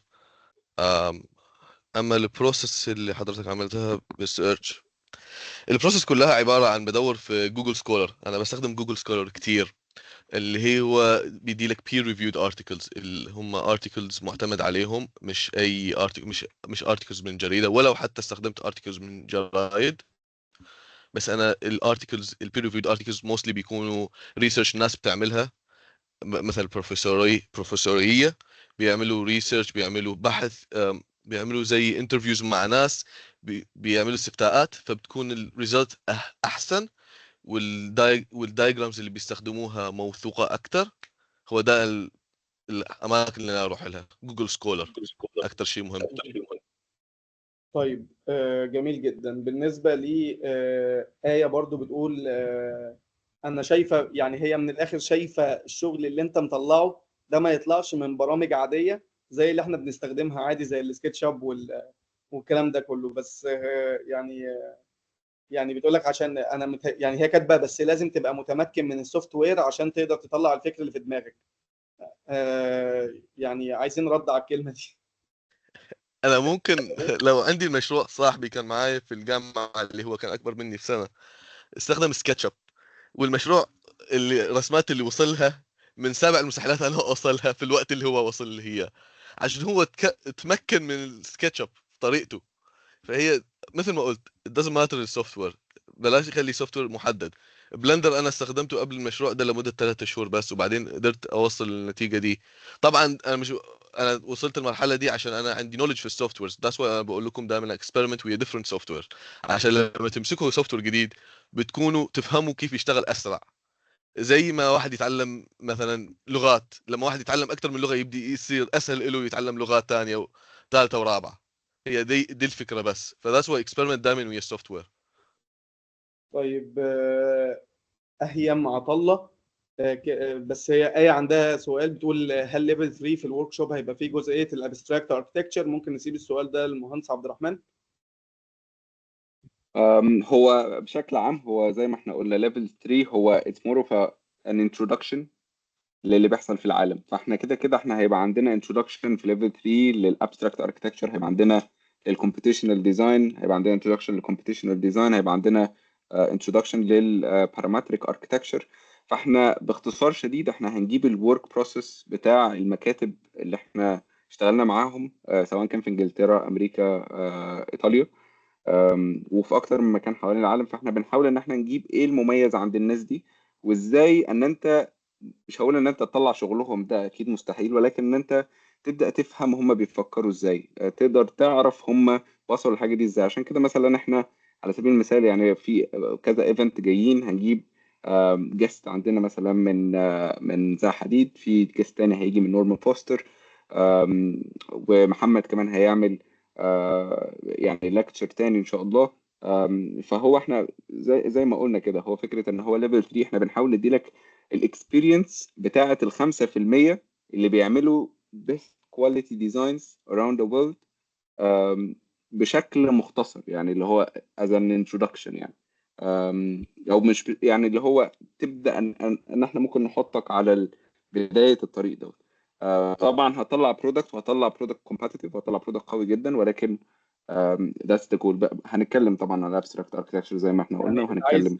اللي عايز يوصله مهندس عبد الرحمن ان احنا بنتكلم في البيزكس بتاعت الحاجه دي، وبنخش ان ديتيل في البرامج، لان احنا دايما الورش بتاعتنا بتعتمد على دمج الفكر مع دمج استخدام البرامج في انتاج منتج يوصلك ان انت تفهم نوع المدارس ده وتبدا تمشي عليه. هو ده الاجابه المختصره للمهندس عبد الرحمن.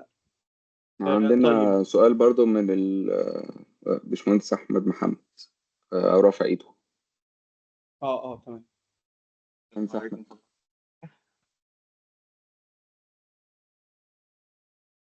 مهندس احمد احنا مش سامعينك. وعليكم السلام ورحمه الله وبركاته. هو احنا مش سامعينك، بس لو يعني كده يا هندسة. سامعينك كده دلوقتي. طيب، هو أنا بس كنت حابب أقول إن أنا يعني فعلا مبسوط أوي بالليكتشر ديت، لأن أنا دورت على ناس كتير فعلا بتفكر بالشكل دوت أو بالطريقة ديت، بس ما كانش في حد بيفهم خالص الحاجات اللي أنا بعملها. أنا شغال على بلندر كمان بقالي حوالي سنة ونص، وبجد يعني مبسوط جدا إن أنا اكتشفت إن في حد غيري في العالم عارف البرنامج وبيشتغل عليه. يعني مبسوط جدا بجد. ف حتى المشاريع الشخصية بتاعتي في الجامعة، أنا برضو في هندسة بدرس عمارة. حتى المشاريع الشخصية بتاعتي لما بعملها بلندر وبوريها للناس اللي حواليا بيفتكروا إن أنا عامل الحاجات دي ماكس. فلا يعني مبسوط جدا جدا إن أنا شفت حضراتكم واتكلمت معاكم، وأتمنى برضو الباشمهندس محمد يعني يشوف شغلي على انستجرام ويقول لي رأيه فيه. يعني دي هتبقى حاجة تشرفني جدا. طبعا اكيد، انا اصلا يشرفني اشوف حد كمان يستخدم بلندر. احنا مش كتار الصراحه. يعني أنا التيم والله العظيم التيم انبسطت بيكبر، جدا. التيم بيكبر كل يوم احمد، ما تخافش. يعني جميل جدا. هيبقى فيه قريب قرية ان شاء الله. طيب احنا عندنا سؤال من اهيا معطله. انا عندي سؤال: لو انا بعمل ابحاث كتيره وكده عن المشروع، وفي الاخر ما بلحق اخلص بوست الدراسات عشان الحق ارفع المشروع 3D عشان اوضح فكرتي والحلول اللي عملتها. يعني هو عنده مشكله ان هو تقريبا من كتر ما يعني من الاخر الحته اللي كان محمد بيتكلم فيها، ان في ناس بتخش في البروسيس بتغرق جوه ما بيطلعش منها. فنصيحتك ليه يا محمد؟ اوه في نصايح كتير. انا يعني مع الاسف شديد كمان بغرق فيهم. بضطر اعمل الديزاين على اخر شهرين، اللي هو دائما بقية الناس بيعملوها في 5 شهور. ف انا بحاول احدي لك التبس اند تريكس، الحاجات اللي عملتها ريسيرش وما كانش فيها نفع الصراحه. هو ده الحل الوحيد. لازم طبعا صراحه، غير انه واحد لازم يضل يعمل ريسيرش ويعرف هو متى لازم يوقف. هي دي تيجي مع اكسبيرينس مع مشاريع. وصراحه اكتر حاجه فادتني هي البروفيشنال اكسبيرينس، عشان لما انا دخلت في المكتب اول مره وجاي من الجامعه، شفت الناس بتخلص الموضوع في اسبوع، وانا في مخي كنت عايز اقعد فيه شهر صراحه. هي اللي خلاني شويه مور جراوندد في الريسيرش تبعي، وتيجي مع البروفيشنال اكسبيرينس. ده هو اهم حاجه. طيب تمام. احنا كده عندنا ولو سمحت تنزل ازاي داخل. يعني احنا بالنسبه لنا يا جماعه، بالنسبه لاهيا معطله بيقول بالنسبه لللينك بتاع ليفل 3 ده موجود على الصفحه بتاعتنا على يعني هو يعني موجود على الصفحه بتاعتنا بتاعت الفيسبوك، او ممكن في اخر المحاضره ننزل اللينك في الشات يعني.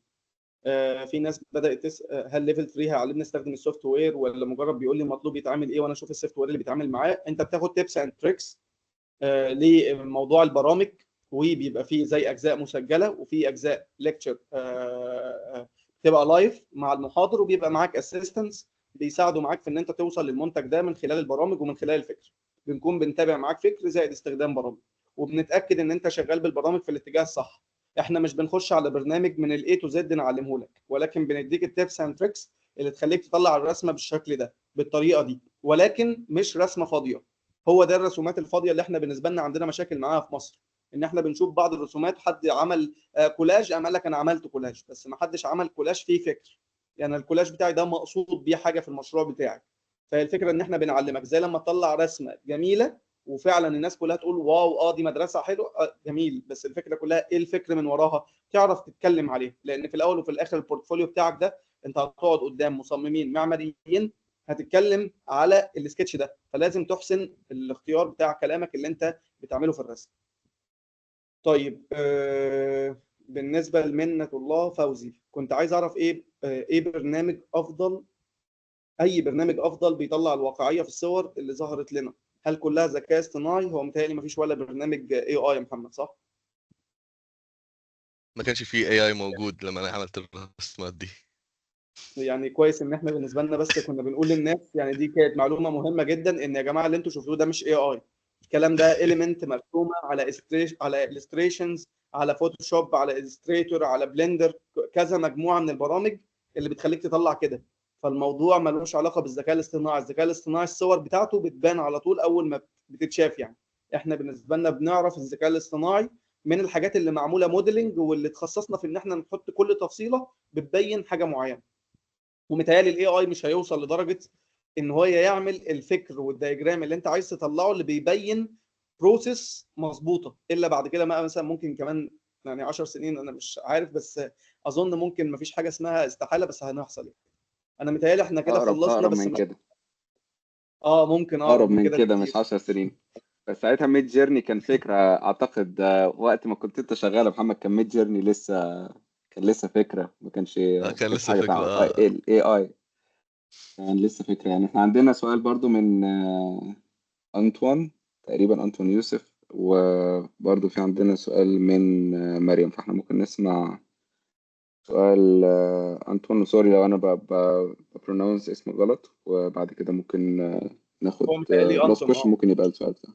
ما فيش أنتون. مشكلة. عندنا أنا بس سؤالي اللي هو أنا شفت الإلستريشن بتاعت باشمهندس عبد الرحمن، اللي هي الإلستريشن أو الكولاج اللي هو كان لونه أصفر وفيه دوناتس طالعة في باراشوت وكده. فأنا يعني بحاول أتخيل هو يعني إيه الفكرة دي، إزاي ترجمت من حاجة conceptual بقيت architecture. لو ممكن تشرحها سريعا يبقى كويس يعني. الفكرة في المشروع ده باختصار شديد إن أنا كنت بفكر في حاجة اسمها vertical neighborhoods. vertical neighborhoods ديت يعني زي إحنا عندنا neighborhoods ديت زي الحواري أو المناطق بالحواري يعني. ففي وقت كوفيد حصلت. مش حواري، مجاورات، اللي هي المجاوره السكنيه، حواري اللي هي الشوارع الضيقه قوي اللي هي بتاعت اتفضل يا عبد الرحمن. اللي هي يعني اللي هو المناطق يعني. فاحنا دايما على التاريخ البشرية بشكل عام، الناس كانت المدن بتاعتها كانت مفروشة على الأرض، فكانت بتبقى هوريزونتال. ولكن احنا مع كوفيد، أنا لما حصل كوفيد أنا كنت عايش في لندن، ففي مباني كتيرة في لندن لسه ماشية بالسيستم بتاع اللي هو الهوريزونتال دوت، بس كان في برضو مباني كتيرة كانت فيرتيكال. فانا ساعتها في البروجكت دوت انا كنت عمال زي ما قلت الكولاج دوت كان ثينكينج بروسيس بالنسبه لي، الاليمنتس انا محتاجها.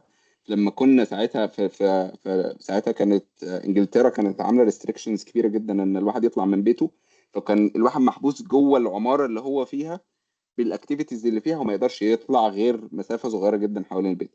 فعشان كده انا في الكولاج دوت انا كنت عمال افكر ايه اللي كان ناقصني في حياتي لما انا كنت عايش جوه العماره الطويله ديت في الوقت دوت. وبعدين بدات ان انا اعمل الموضوع دوت از كولكتيف ثينكينج بروسيس، ان انا ازاي اعمل فيرتيكال نيبرهودز ديت. والرسمه اللي انت شفتها ديت بصرف النظر على الانفايرمنت، يعني الانفايرمنت اللي حواليها دي ممكن تكون افكار، ولكن في قلب المبنى هتلاقي ان انا عامل زي اماكن لانشطه، بحيث ان انت جوه المبنى ده تقدر تعيش وما تحتاجش ان انت تطلع من المبنى دوت، يبقى فيه الأنشطة اللي موجودة عندك يعني. فهو it's more about a thinking process بالنسبة لي، وأنا عمال بعمل الدايجرام دوت وعمال بعمل الرسمة ديت، أنا عمال بفكر إيه اللي أنا عايز أوصل له، إيه اللي أنا عايز أوصله، إيه اللي أنا عايز أقرب منه، وهكذا.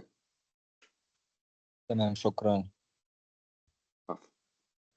طيب عندنا مريم بتقول كنت عايز اسال لو انا مهتمه بجزء المباني المستدامه محتاجه ادور في ايه، لو باشمهندس محمد يقدر يفيدني. معلش، هي المدارس الايه؟ المباني المستدامه. معنى sustainable ايه architecture. المستدامة؟ معناها ايه؟ السستينبل اركتكتشر. لا استنى، اه السؤال ده انا كويس. انا معناها ايه sustainable فعلا؟ انت يعني قصدك ايه بالاستدامة فعلا؟ sustainable من ناحية بيئية ولا من ناحية مجتمعية، ولا sustainable او مستدامة من ناحية ايه؟ الاستدامه بالنسبه لك متهيالي هي قصدها استدامه بيئيه. لا لا لا، هي اكيد قصدها استدامه بيئيه، يعني قصدها هتخش في الجزئيه. اتفضلي يا مريم، افتح المايك. اوكي، انا كان قصدي اللي هو مثلا بالظبط البيئيه. يعني مثلا في انا ممكن البيلدينج ده ان انا اوفر له مثلا، هو اوريدي ما يدخلوش اصلا انرجي، يعني هو مثلا ما ملهوش كهرباء او كده، هو اوريدي يخدم نفسه يعني هو كله مثلا لو في سولار بانل في السطح فهو يخدم نفسه، ما يحتاجش بقى كهرباء، ما يحتاجش كل الحاجات هو دي. احنا هو احنا هو احنا يا مريم فاهمين استدامه، بس انا بكلمك على اصل في الاستدامه، يعني التوبيك اللي احنا بنتكلم عليه ممكن يبقى مستدام بشكل معين، ممكن ليه فكر انا ما معين، فعشان فهمتش كده يعني ايه بنسالك هل استدامه انت اجتماعيه، هو هل ان هو انا مش الاستدامه فاهمه. مش هي الكهرباء ومش هي الطاقه ومش هي الميه بس.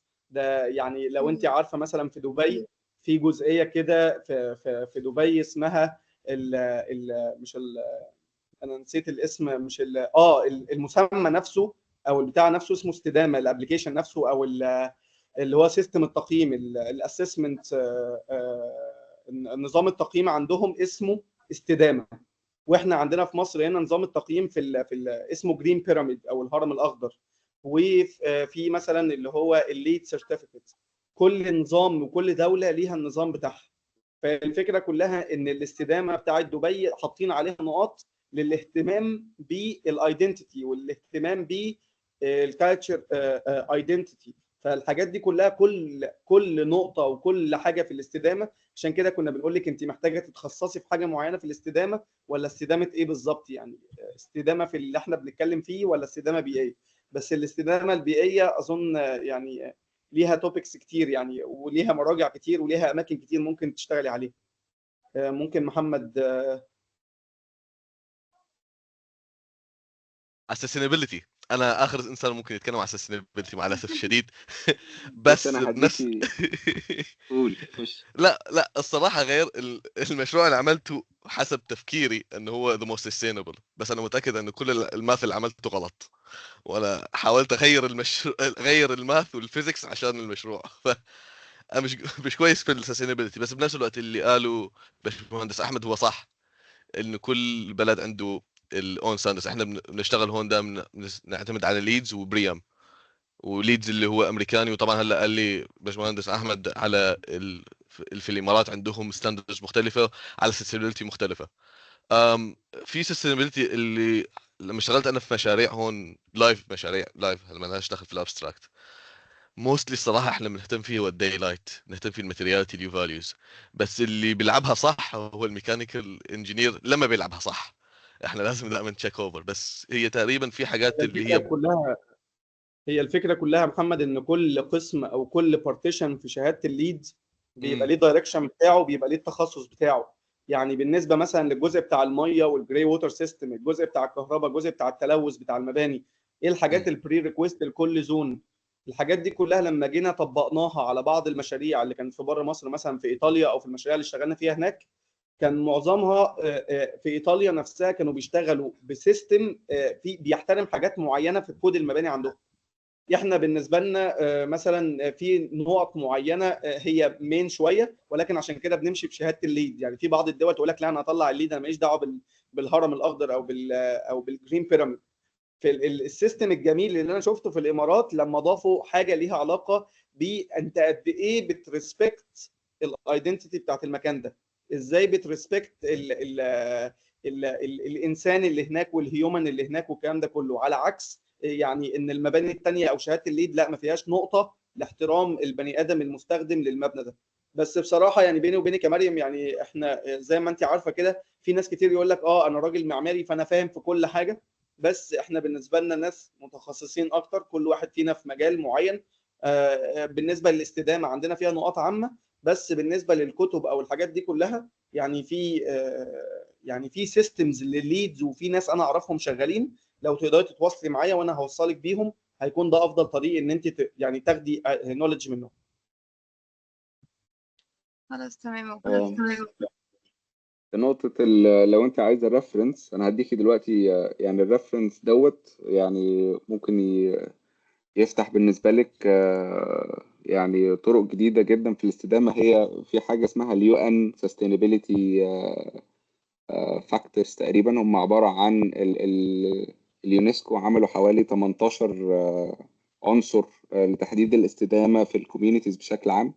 فده يعني عالم بقى، خش انت بقى واعملي فيه ريسيرش يعني. فهو ده بيفكروا في الاستدامة بشكل أكبر من فكرة الاستدامة البيئية بس، هي ازاي تعملي مجتمعات مستدامة بشكل عام. فده يعني it will keep you busy أكتر من كتاب، أكتر من كذا كتاب يعني أعتقد. بس أعتقد بقى احنا ممكن ناخد آخر سؤال عشان الوقت تقريبا بقى من عبد العزيز عوض، أو تقراه يا أحمد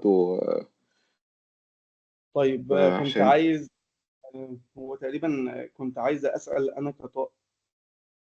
انا كطالب لسه ايه الحاجه اللي ممكن تنمي الفكره عندي اكتر لما بحاول افتح كتب معماريه زي 7 Lamps of Architecture. ما وصلنيش حاجه، ما فهمتش، او بمعنى اصح ما عززش حاجه عندي.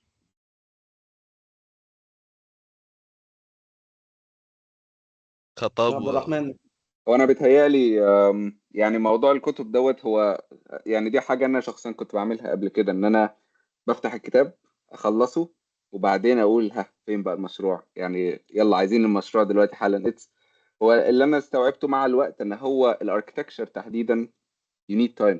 يعني انت الوقت ده عنصر اساسي، يعني الوقت هو يمكن اكبر حاجة ممكن المعماري يتعلم منها ويستفيد منها، وكونسيستنسي كمان. يعني فكرة ان الواحد يخلص الكتاب دوت يخش على الكتاب اللي بعده، يخلص الكتاب دوت يخش على الكتاب اللي بعده، يخش على الارتكل ديت، يحاول ان هو يخش في الكومبيتيشن. يمكن اكتر حاجة خلتني انا اتعلم ديزاين بسرعة فكرة الكومبيتيشنز، لان الكومبيتيشنز بطبعها بتحط الواحد تحت بريف، وبتحطه تحت ديدلاين، وبتديله ان انت غصب عنك لازم تخلص الحاجه ديت في الوقت المعين دوت عشان تطلع البرودكت ده.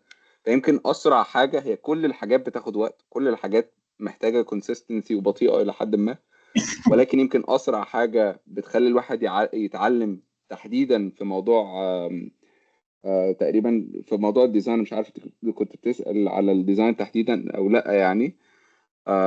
بس هو اكتر حاجه بتعلم الواحد في موضوع الديزاين ده تحديدا هو موضوع البراكتس. براكتس ميكس بيرفكت. هو بيسأل عن تنمية الفكر. تنمية الفكر بتكون من خلال 50 مليون حاجة. ممكن تكون عن طريق زيارات لأماكن، ممكن تكون يعني قراية، ممكن تكون تطبيق مسابقات، ممكن تكون يعني شغف في مقابلة الناس ومعرفة حاجات في الأماكن اللي هم عايشين فيها، ممكن تكون أصلا واخدة من الناحية الأكاديمية وفي ناس من الناحية التطبيقية. فكلمة تنمية الفكر دي أنت بالنسبة لك يعني كلمة واسعة قوي في المجال بتاعنا، خاصة ان انت بالنسبة لك تنمية الفكر ممكن از اركيتكت انجينير مثلا في السايت، ايه الخامات الجديدة، ايه التكنولوجي الجديدة، ايه الحاجات الجديدة. فتنمية الفكر في حاجات مختلفة، في مجال اللايتنج، في مجال الانتيريور، في مجال كل الحاجات اللي احنا بنتكلم فيها ديت كلها تنمية فكر. فانت محتاج عشان تنمي فكرك تبدأ تبص على ما توصل ليه الناس، تبدأ تبص على التجارب التانية، تبدأ تبص على فكر الناس اللي بره عامل ازاي، وتبدأ تشوف ايه اللي الناس اللي بره وصلت له واحنا ناقصنا ايه، وايه اللي واصل لنا، وتبدأ تقارن وتبدأ تشوف ايه التاتش بتاعك اللي ممكن ان انت تبدأ تضيفه عشان تعمل حاجة جديدة. فانا شايف تنمية الفكر ديت احنا نمينا فكرنا من 10 سنين فاتوا بان احنا كل يوم عايزين نعرف معلومة جديدة، كل يوم ممكن جمله في كتاب. طبعا انا مثلا ممكن ما اكونش عارف معظم الكتب المعماريه، ولكن في كتب معماريه مثلا عندنا دي هي المرجع بتاعنا في الحاجه دي. في الماتيريالز ممكن مهندس عبد الرحمن يكون عنده مرجع، مهندس محمد عنده مرجع تاني، كل واحد فينا ليه المرجع بتاعه. فالموضوع ان انت مش لازم تفهم في رؤيه الكتاب ده، لان رؤيه الكتاب ممكن يكون بيكلم ليفل انت لسه ما وصلتلوش او لسه ما تفهمش ده في ايه. ففي ناس كتيره في المحاضره بتاعت الابستراكت اللي احنا اتكلمنا فيها النهارده للاسف كانوا بيقولوا لنا احنا مش فاهمين اصلا الرسمه دي، هو دي اركتكتشر اصلا؟ اتاري دي هي بروسيس عشان اوصل للنموذج الاخير اللي احنا شفناه. فهو بالنسبه لناس كتير جدا فاهمين كده، حتى لما بتخش الجامعه تقول لهم يا جماعه ده ايه، يقول لك هي حاجه فنيه، هي حاجه ارت. هو فعلا ارت، بس ابستراكت ارت او ابستراكت اركتكتشر، وده نوع معين في الوصول للمعلومه زي ما اتكلمنا. انا متهيألي احنا كده قفلنا الحوار. معلش يا احمد، ممكن بس ارد عندي شيء بسيط لل 7 لامس 7 لامس اوف اركتكتشر. كتاب ممل، قريته مليت، ما استفدتش من حياتي شيء الصراحه. انا I agree agree. with you. ولا حبيته. هبعت لك انا بس لينكس لكتابين هلا، مش لينكس، هو هبعت لك اسمائهم، ما لهمش دخل في الاركتكتشر.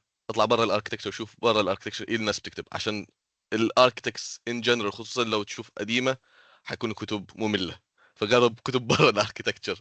هو بس حلو ده جدا. اللي كنت عايز اقوله قبل انا ما في نخلص. انا في حاجه كمان عايز اقولها للناس، يمكن معلومه اكتسبتها لسه من قريب يعني، ويمكن كان كلامي مع عبد الرحمن عن مهندس خطاب، يعني كان لسه بتكلم معاه. فانا بالنسبه لي بدات ان انا اشوف ان في بعض الناس اللي في الاركتكتشر بتستخدم بعض الافلام وبعض الحاجات اللي في اماكن معينه. ده السؤال اللي هو لو انا مثلا شغال في الارجنتين في مشروع هناك، لو شغال في الصين، في ناس بتبدا تمسك بعض الدول بتاخد من بعض الابستراكت حاجات في الافلام، زي مثلا فيلم انسبشن او زي مثلا الافلام اللي هي فيها فكر دي، ويبداوا ياخدوا منهم. وفي ويب سايتس يعني اكتشفت ان هي حلوه جدا في ان انا باخد منها حاجات ارت، وابدا ان انا اعملها الستريشنز بالفوتوشوب على البيلدنج بتاعي. فخلي بالكم من الحته دي، لان مش كل حاجه موديلنج. واكبر ناس في المجال بتاع الابستراكت اركتكتشر قال لك مش كل حاجه تعمل لها موديلنج، لان ممكن مثلا ناس في انجلترا كانوا حاطين تمثال اللي هي تقريبا الملكه اليزابيث، كانت تمثال كده وحاطين راسها بشكل معين ومطلعين كلام منها.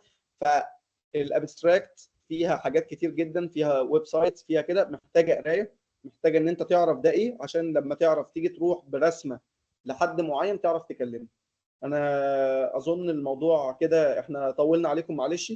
بس يعني اللقاء كان جميل جدا بجد. بشكرك جدا محمد العلي.